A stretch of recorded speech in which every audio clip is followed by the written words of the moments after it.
Hey guys, Dan Watkins here with a little instant reaction to that Miami-Notre Dame game. Miami comes away with a 27-24 win. And I think the story of this game was just Miami. They just controlled the line of scrimmage on both sides of the ball. Their defensive line was excellent tonight, especially Ruben Bain. I thought he was the best player on the field.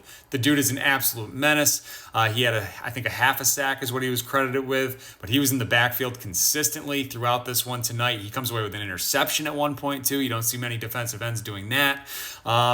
Yeah, the Miami defensive line was a nightmare, I feel like, for this Irish O-line, which is supposed to be a strength for Notre Dame, but Miami, they pushed them into the backfield and they sped up C.J. Carr a few times, so their defensive line was great. Their offensive line was awesome, too.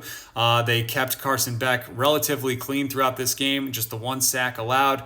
Very few pressures on Beck, I felt like, watching this one, and whenever they needed to run the ball and pick up some yards, they were able to drive the Notre Dame defensive tackles into that second level there and get what they needed. So both Miami lines, I think, were just superior to Notre Dame tonight, and I think that was the real story of this game. Carson Beck, I don't think he was spectacular by any means, but he had a really efficient night.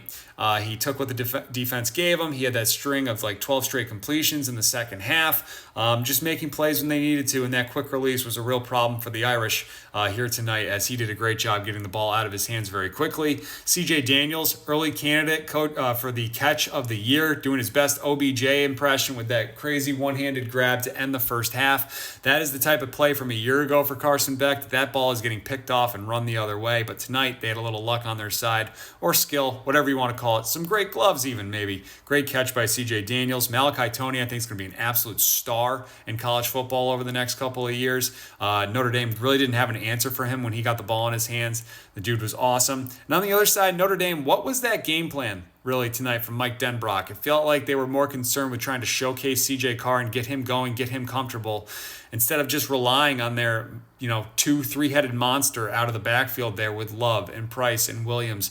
But Love doesn't really touch the ball on the first couple of drives. And then Miami did a great job containing him when he did get the ball, averaged just a little over 3 yards per carry. So Miami did a great job there containing him. Jadarian Price, 6 carries, 45 yards in the first half, then doesn't get a touch in the second half. So what's up with that? Where was he? But yeah, just a great job by Miami tonight. C.J. Carr makes a couple of bad groundings in this one. You got to live with those, I guess, for a kid making his first career start as a redshirt freshman. But I do think he showed some poise and some moxie, some balls, whatever you want to call it there, on that game-tying touchdown drive. So nowhere to go but up for him. I do think brighter days are ahead here for